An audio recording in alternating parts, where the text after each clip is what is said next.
The floor is yours. Thanks, girl. So, let me get this recording thing out of my screen again. Okay. So I'm going to talk about the intro to land, how land purchases vary from home purchases, who finances land, how to find out, and how to sell land. So a little bit of everything. Where I live in the Great Smoky Mountains, there's a lot of land that's undeveloped. It's raw land, nothing done, and you only have city water if you're downtown and 1 mile out. So it's a lot of wells and other stuff. We're in a housing shortage here. There's people moving here from all over the world, not just our country. They're coming from Russia and Dominica and Jamaica, all over. To even compare tourism so that some of you guys understand the tourism that goes on here in the Great Smoky Mountains, Orlando, Florida, you all see 7 million people every single year. I give you credit, you do.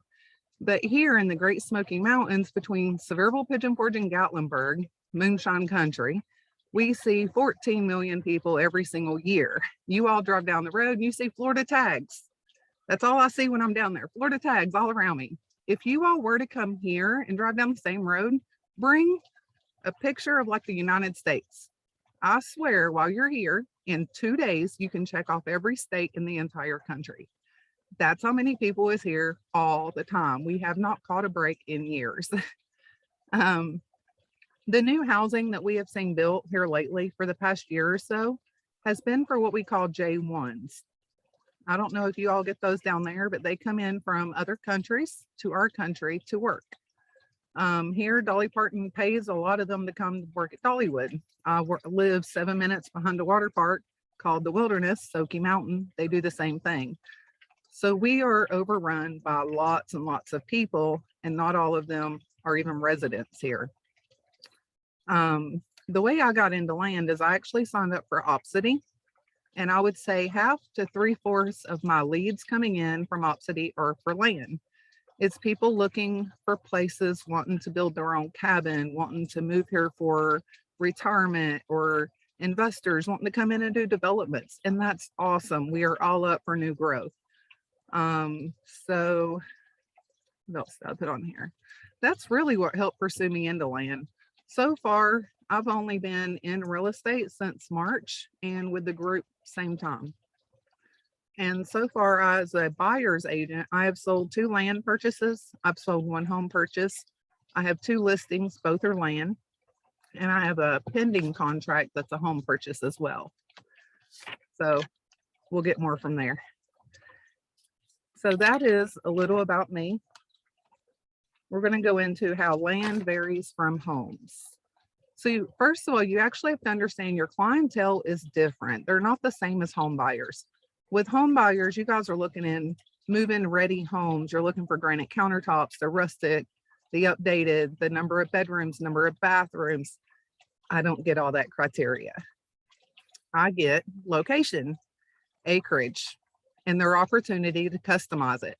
So I'm having to constantly check restrictions and make sure that what they're looking for can be allowed on the land. Big thing here is mobile homes and RVs are the hardest thing to find land for. If you're going to build a cabin or do a cabin development, come to me all day long. The other two, you can still come to me. It's just they're very hard to find. People just want to customize it. They want to make it their own. So you do have to find out their plans with the land first. With marketing, it's a little bit the same as you all in home buyers, but it's also a little bit different. With vacant land, you're going to be walking property lines. You're going to post it in the MLS. You're going to post it on Facebook in real estate groups.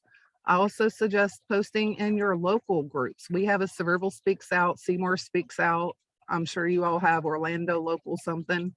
Post them in there, let people know about it. Another thing that I recommend is print out flyers. Not only door knock, like you all are taught to do with home buying. I absolutely love that. Do that with land too, because the traffic is going to be increased. It's still a public service announcement. You're letting the homeowners know that the traffic down their road may be increased because you do have land for sale. If they see someone getting lost, you can give them your card and say, hey, give them my card. I'll be happy to walk them to it. I'll be happy to drive up there and walk the property with them. That is a big key point in land. They absolutely love it when you come out and show them property lines.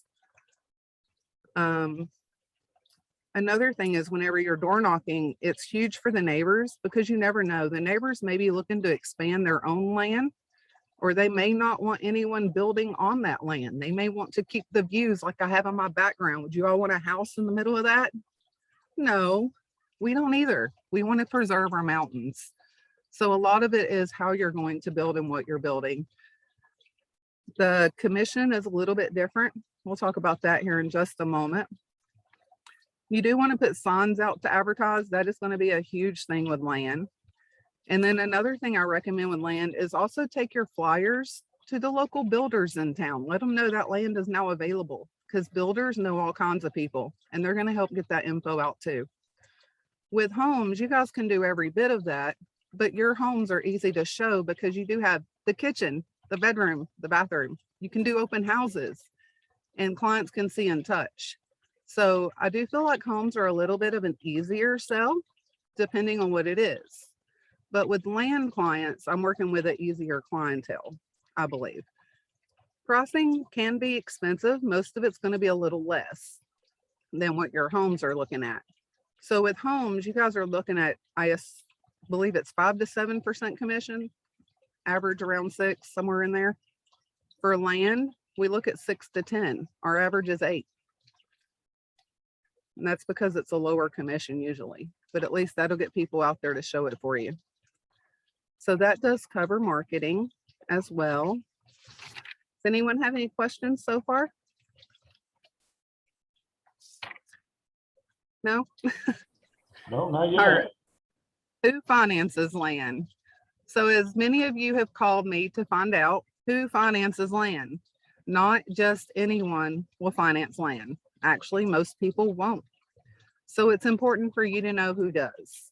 And for me, one thing that I done was I made a post in the local Facebook groups asking who finances land. Once I had people commenting on that group, I would write down the names, look up their phone numbers, and personally call them and ask the business personally, do they finance land? If they do, add them to a spreadsheet. And if they don't, still add them to a spreadsheet, but take notes, because your people's going to ask you all the time when they're looking to find someplace who does and who doesn't. The second thing I done was I reached out to all the lenders that I knew and I asked them if they finance land or who they knew that financed land. Tiffany, you actually have a document that I sent to you on people to refer. Could you share Yes. that? Oh, you already did. Great.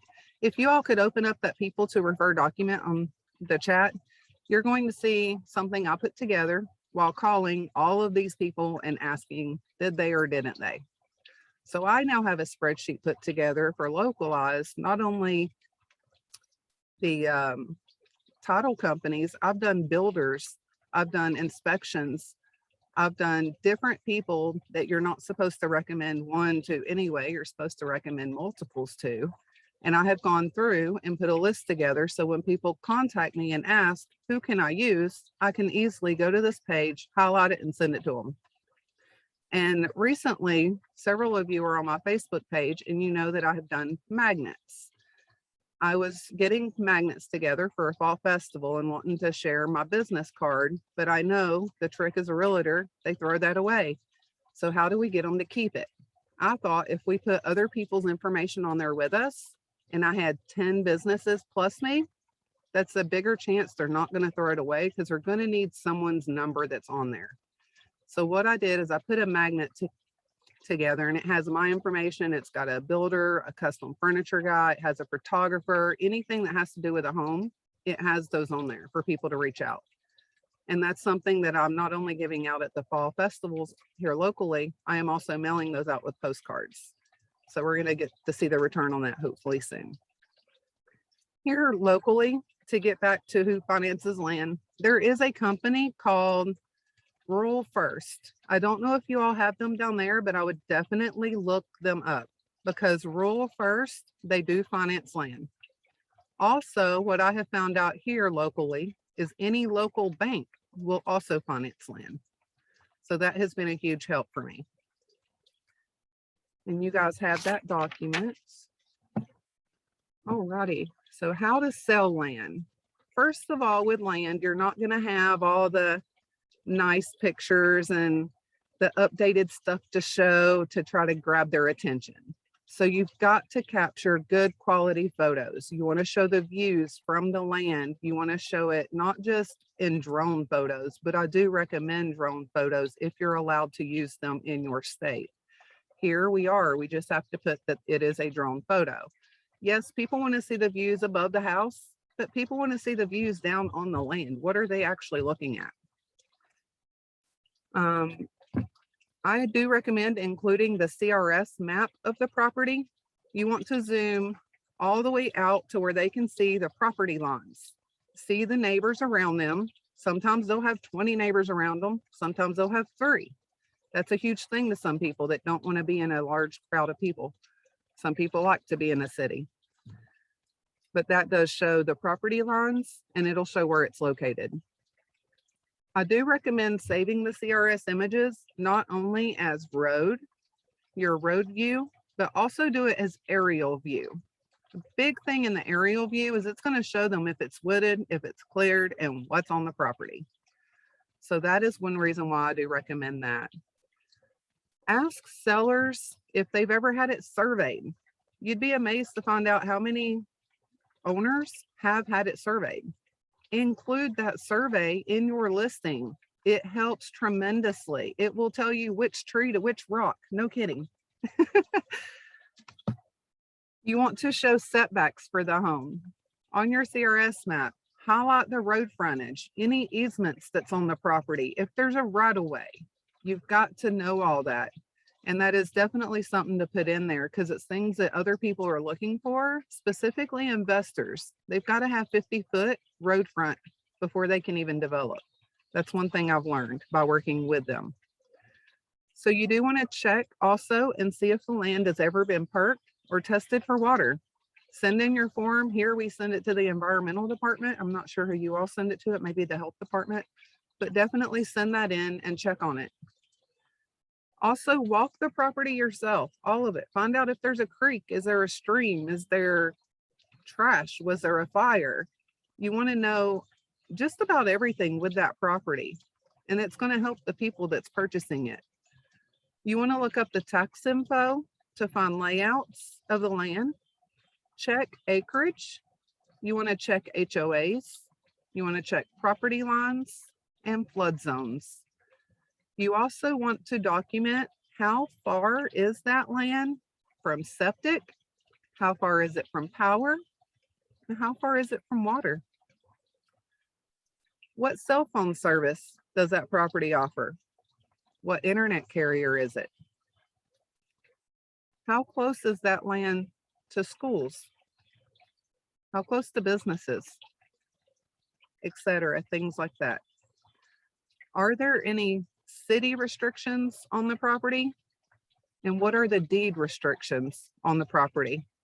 They're 2 different things. You definitely want to check them both. What zoning is that land in? How do you find the land?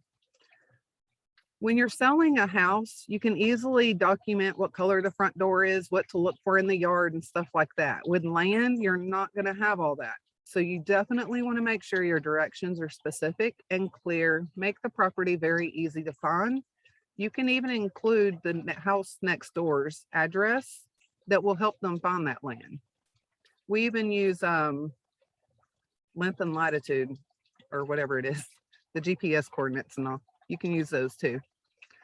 So where do you find the info? I recommend finding out who your city planning is and who the zoning commission is. Store their numbers in your phone and call them regularly when you have questions. Another thing is you can go in the world and you can ask your broker a lot of questions there. You can also go down to the county clerk's office. You can check the environmental department. You can check the courthouse, the health department, engineers in the area. I've gotten to work with quite a few of them now, and they're absolutely friendly and will answer just about any question you have.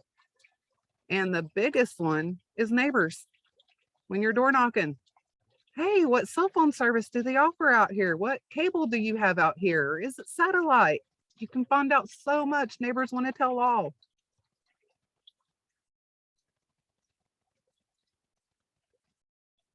Anyone come up with any questions yet?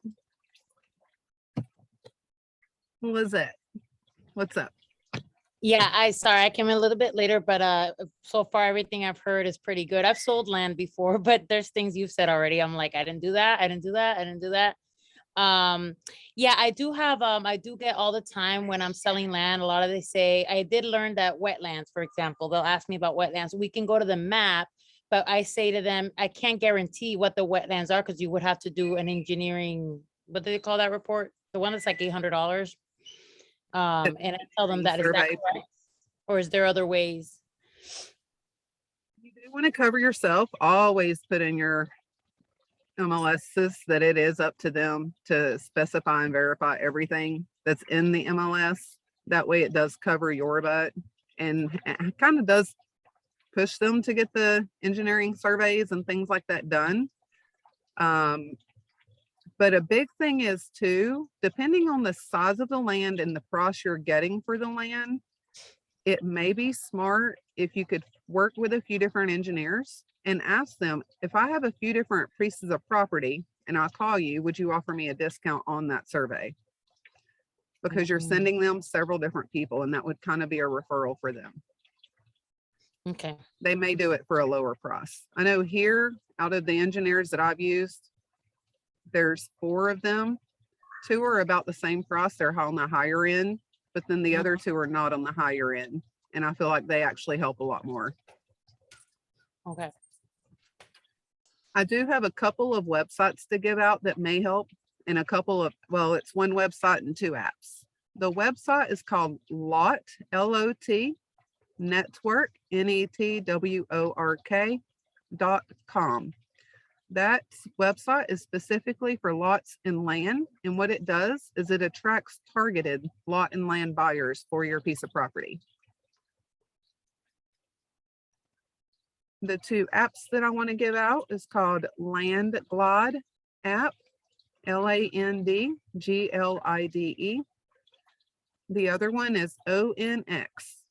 It's also an app. Both of those will help pull the county data and check property lines for you. Could you say that again, the apps? Yeah, Land Glide, and I'll throw them in the chat too. .com and then Onyx.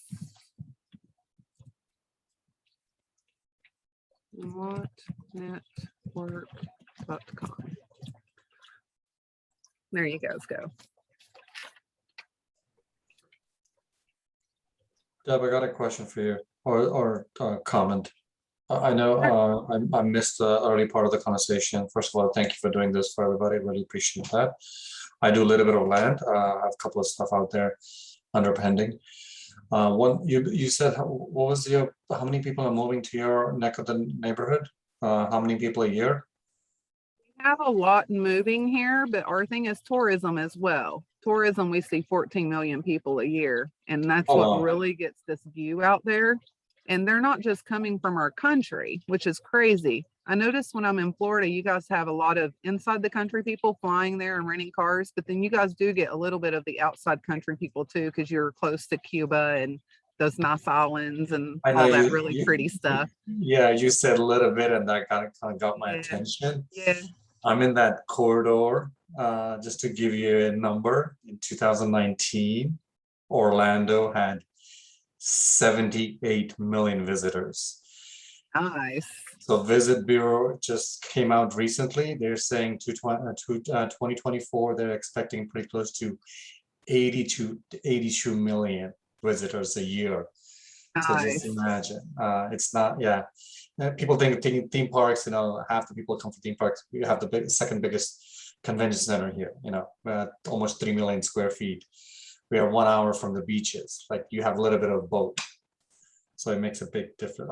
Lizette, what were you saying was it's always good to have the right lingo with commercial guys because it's very difficult to tap into. So just give you a heads up with a lot of the realtor agents. If you don't have the right lingo with commercial guys, they'll blow you off. You will find some resistance. They like to deal. They will, first of all, they'll love to control the deal on the selling and the buyer, so make double commission. Going back to Lizette, you could just use as a due diligence. They call it instead of inspection.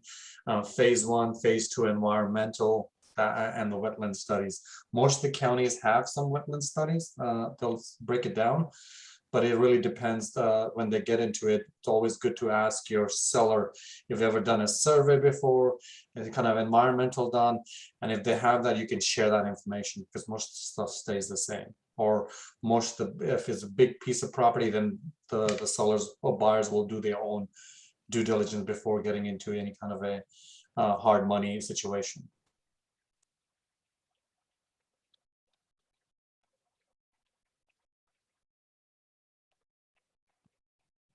Thank you, Deep. For the people asking where I'm from, I'm in the Great Smoky Mountains, Tennessee. It's Pigeon Forge, Gatlinburg, Sevierville. So when I will go buy my cabin home, I call you. Absolutely. I pretty much grew up here. I've been here since 1993. I was here for the blizzard of 93. I remember it well. It's great. Love it. I have a question. What's the typical timeline for purchasing land? Purchasing land, if you have a truly interested buyer, I have sold land in as little as 2 weeks. Now, listing land, I wouldn't look at selling it on the seller's side in a 2-week time frame. I would look at 3 to 6 months. It is a little longer than a home in this area because you are trying to get it out. Deep, how is it in Florida? Is it the same down there? It really depends on individual situation. When you're looking at residential lots, I don't know if that was a concern question regarding that, then it's different. When you're looking at a big piece of raw land, when there's zone in agriculture, I have one deal that I've been working for almost 7 months. We've already got 4 extensions on inspection period because the money hasn't gone hard yet. And so these kind of land deals can take, depends on the size of the property too, really makes a big difference. If you're doing a personal, somebody's buying a personal lot and building it, it's much easier. There's not much to do, survey lining and all that. That's about it, get setbacks from the county. But when you're going through the process of rezoning and, creating the agriculture area into a townhome or a single family or a multifamily, now there's so much moving parts. The counties don't work as fast as we would like them to work. They have policies and procedures. They have to do proper hearings, go in front of the county and announce it, make sure the locals know there's a 500 unit multifamily coming next door to you, and see how many people show up and protest against it and get their feedback. So there's a lot of big moving part there. It's not just one simple, it's if anybody ever runs into any question, you can Google my number, you can call me, I can help you. I appreciate that, Dave. Yeah, because your all's area is definitely different than my area. You all have wetlands and things, I hear. I haven't heard that term other than you all. So Yeah, Deborah, I'm clear, and wetlands. I'm in Florida too. Sorry, Lizette. Go Oh, ahead. no. No, you go. It's So, okay.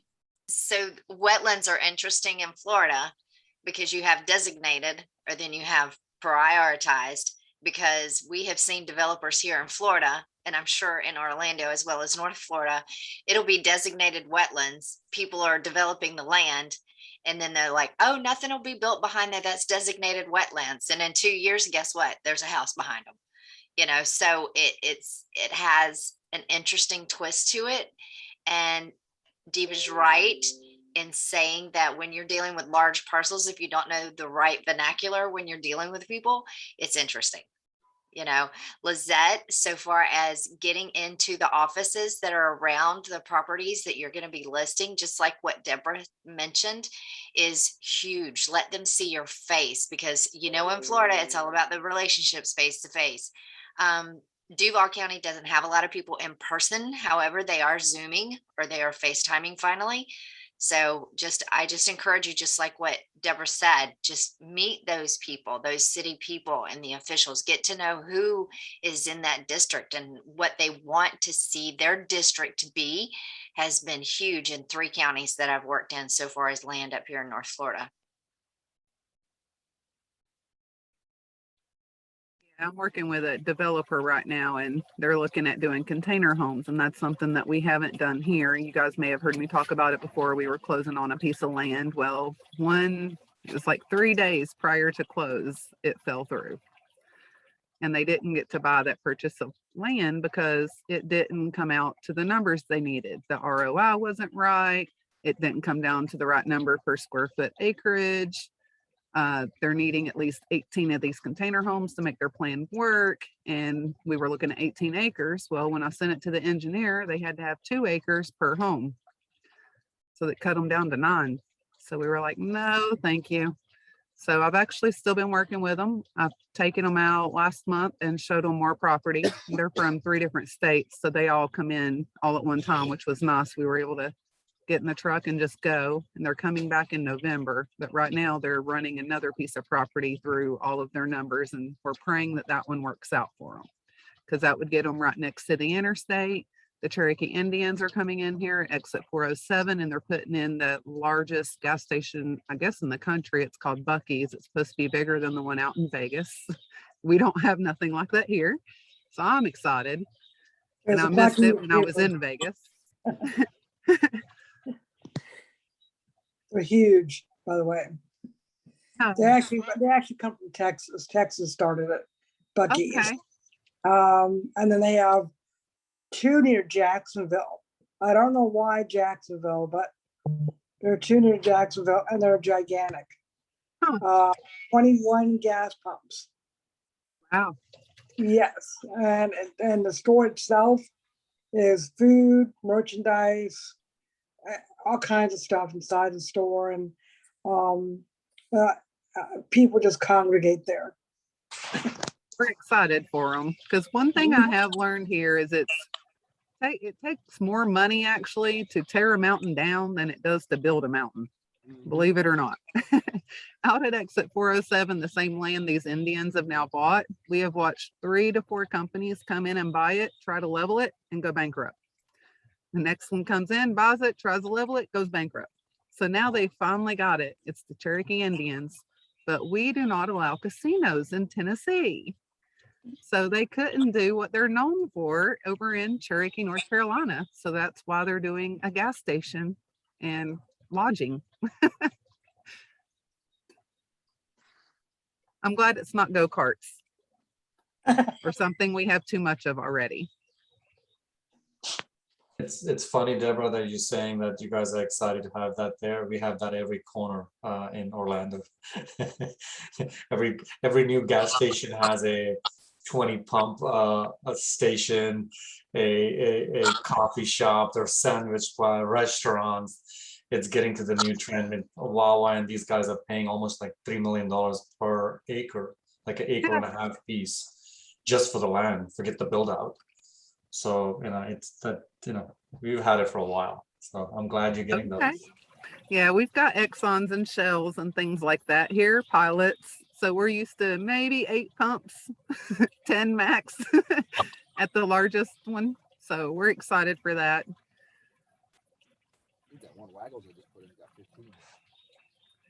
Has anyone else had any successful closings on land or have any questions about anything?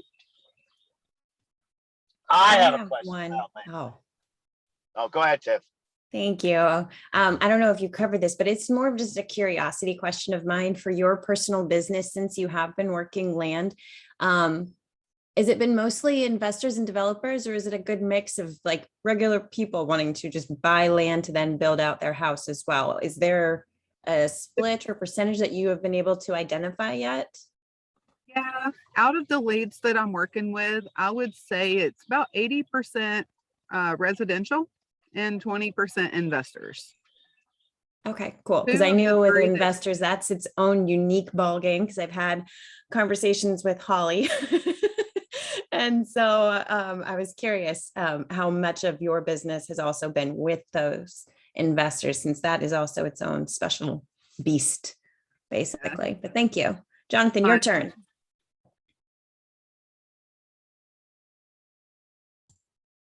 Or not. Okay, Looks like maybe we he's lost him. sensitive today. got Okay, well, mad. I got a Eddie, question. you have your hand raised. Who has their hand raised? Eddie. Eddie, go Oh. ahead. I did, and then I forgot my question. Oh, Sorry. I'll come back. okay. All right. Have any of you guys gotten a drone yet? Because that's how I sold the piece of land that I had for sale.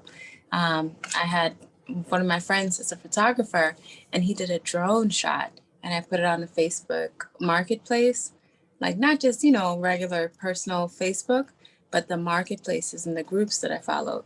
And that's how I was able to get it sold.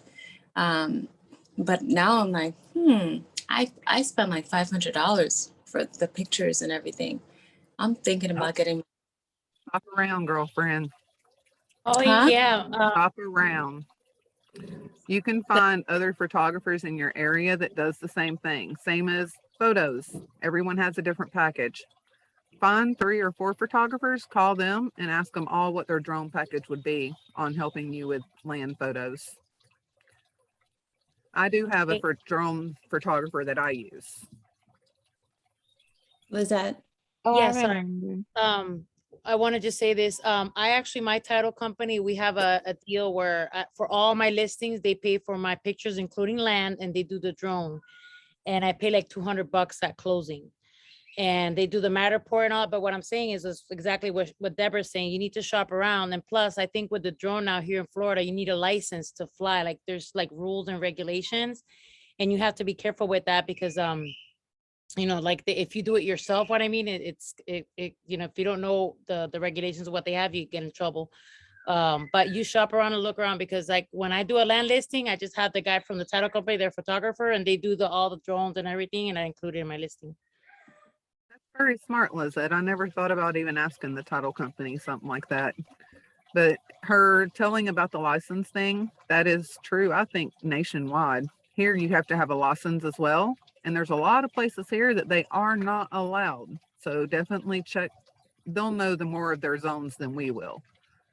They'll know where they can fly and where they can't. Yeah, Like typically here, they license through the FAA. Yeah. Stuff is But very here they simple. You can't have to fly. register your drone through FAA. And if you go to a certain area or height, they'll shut it off. I had a scenario, it was in downtown Orlando, and I was very close to the executive airport, and I couldn't take a drone shot. Even my inspector couldn't take, it was a 3-story townhome kind of a look. They couldn't do a drone shot of the actual roof either because it won't go any higher than that. Kind of shut it off. Interesting. God. Crazy. Okay, so you said registered through where? Deep. No, anybody who has an This is official drone who do this for a living, not a hobby, they have to register it's like a VIN number. It's like a car, like, you have a car registered number. Like if they know that car belongs to you. It's the Right. same way, there's a tracking device. Okay. All right. Deborah, I we want have to a recommend, I think question. it's cheaper to Federal hire somebody to do it. aviation. The Well, federal thank- aviation guys. The FAA, Deborah, there's a question in the chat. I'm not sure if you saw it. It's from Diego about how about buying land in a residential area? The land is vacant, no buildings at all, but a large pond. What consideration should we have on violations, liens, etc. in this case? This is when you want to do your homework and I would have the title company look into what liens are on that type of property and stuff. if you've been working with a specific title company quite a bit, a lot of them will do a search on a land for you to see if anything like that has been on it. Here, I did work on a piece of land, and by going through the title company and the tax records, we were able to pull the deeds, and going back the deeds, we were able to see the changes within it. And when HOAs were added, when restrictions were added, we were able to see all of that. I'm not sure who you would use down there. I think it would be the same, maybe the county clerk. Yeah, it'll be the same. It will be no different. If it's a piece of property that's already in an actual neighborhood, it's very easy. First of all, you can go to the county records and look at the aerial map. It'll exactly show you how it's laid out. And if it's a pond behind it, it'll show you the setback. If you are part of that pond, the water, whatever you call it, it will be submerged land, but then you're still part of that parcel. So you'll have setbacks from the wetlands. And looking up any violations or anything, you'll have to check that with the HOA and see if there's any violation on that actual lot too. Because mostly HOAs will do that, and then title search will pull those. When they run a survey, they'll know if there is kind of easement going through it. Does the electric company have an easement, or somebody else has an easement? Those easements are very common, so don't get scared by those. It is good too, just to kind of take notes when you're learning things when it comes to setbacks, like what are the setbacks to water? What are the setbacks to power lines? What are the setbacks to your cell phone towers? I know here it's 50 feet, but I don't know if it's the same down there, and it could vary in other places. So that is definitely something I would look into, take note of, just so you have it in the back of your mind as knowledge, but then always check on those things too. All that stuff can change per county too. So depending upon what state you're in, it's not just a state regulation. So check with your city board. Like if you're in West Palm and you're in downtown West Palm Beach, that's the city, that's not the county. So you got to make sure you're dealing with the right people. I remember my question. So, when it comes to the survey, who's responsible for the survey? Because I have a land that I acquired. The seller wants to do survey and do markings, put the little orange flags up. But we're calling different surveys around the area, and it's really expensive. I didn't realize that it's like $800, $900 to get one done. And the more we call, the more expensive we're finding out. And it's only like, a quarter of an acre. It's not a very large land at all. So should the seller be the one to do the survey and the markups, or is it the buyer that's supposed to do their due diligence and find out where the property marker are? Like, I feel like the seller should be doing that, but I just don't know. Here, it helps if the seller does it. It's a little bit easier to see when you're showing the property, but it is up to the buyer to actually do it. Anytime I have closed on property here, my buyer has been the one to order it and have it done. Hey, Okay, Deborah, all right, let me yeah. ask you a question. I want to pick your brain about something. I have a plot of land that my seller Are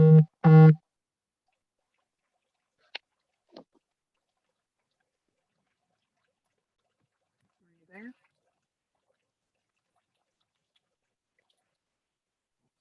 We lost him. I think I lost him again.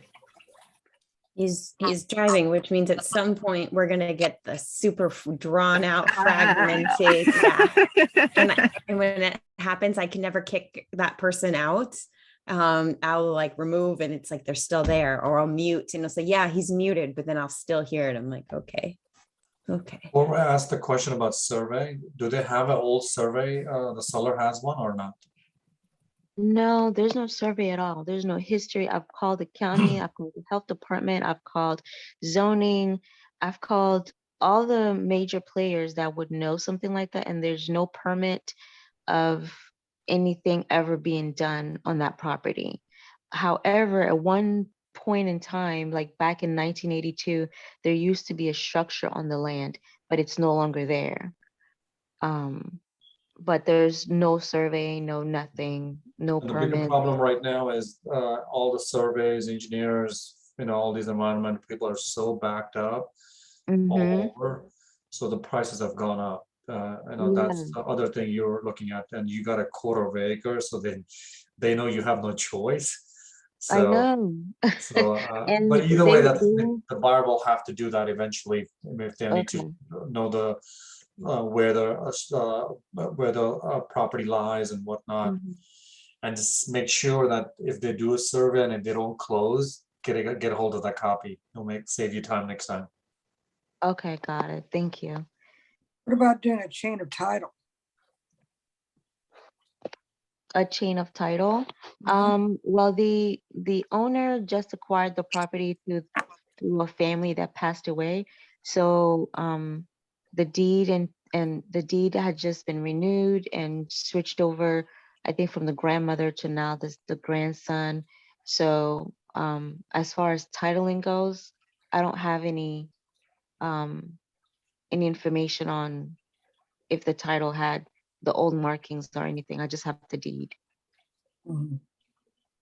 Yeah, they probably had to do a chain of title Mhm. investigation and research.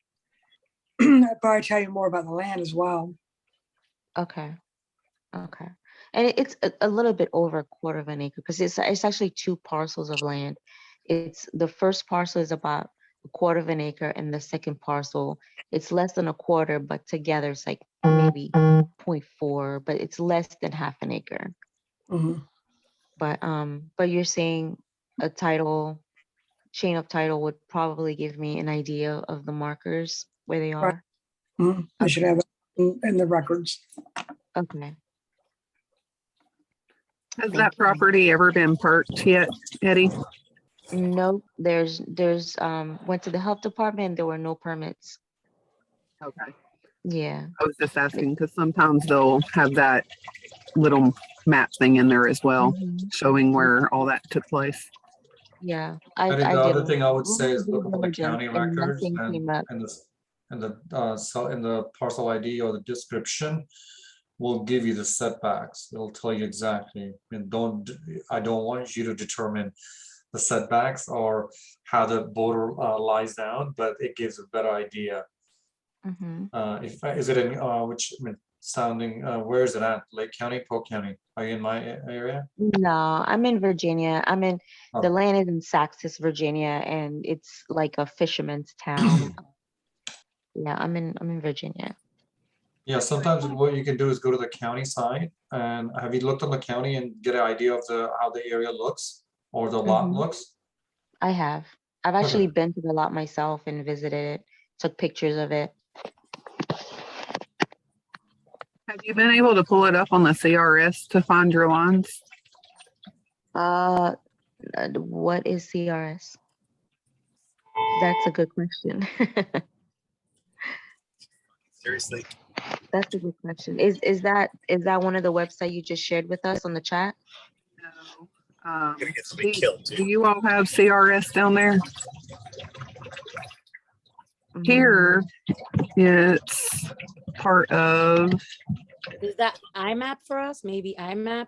We have a thing called IMAP where we can look up like last, so it's like a summary of a lot of important features of a property. yeah, Okay. like whenever I pull up CRS here, it shows me MLS tax suite. I don't know if y'all use that. And then when I go down, it shows me property search, prospecting, and it shows me a map with every bit of the information from property summaries to current owners to school information, general parcel information, the sales history throughout the land, the tax assessments, the taxes. It shows me everything. But the cool thing is there's a map on here and you can hit view larger map. And literally you can see boundary lines and you can pull up the neighbor's information beside the property. You can see exactly how many feet on each side of the land there is. Yeah, And that's what's the- IMAP for us on the MLS for the Florida. You would Okay. click on IMAP, and then there's the other one. RPR. And there is another one too. RPR is there as well. That's a different one. Yeah. RPR, and you say IMAP, but then you say the IMAP, which is the letter I and an MAP. That's MAP. just attached to your MLS, correct? Correct. MAPP. It's map with 2 Ps. Okay, map with 2 Ps. Okay, I'll look at my I'll pull up my MLS to see if maybe there's a feature in there that allows me to do that. But And Core like Logic. we don't Core Logic. Yeah, there's that one too. Yeah, I pull different things from each one, but Mhm. depending on what I'm looking for. Oh yeah, I've Yeah. heard of Core Logic. And Is Eddie, it RPR is CARE? amazing. It has so much information, but always do your due diligence and check with the county that you're in, or the city, or the village, or whatever municipality has final rule to make sure that your plot lines are correct. Okay, I've heard of Core Logic. CYA.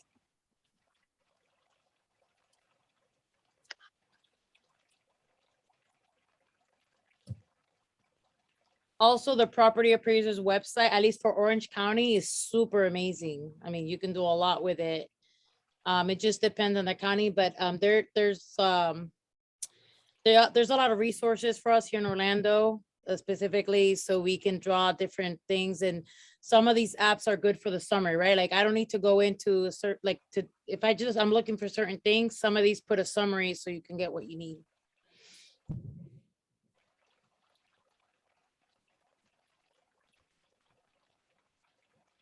Okay. At this point, guys, if you don't have any other juicy questions, then I'm going to stop the recording at this point.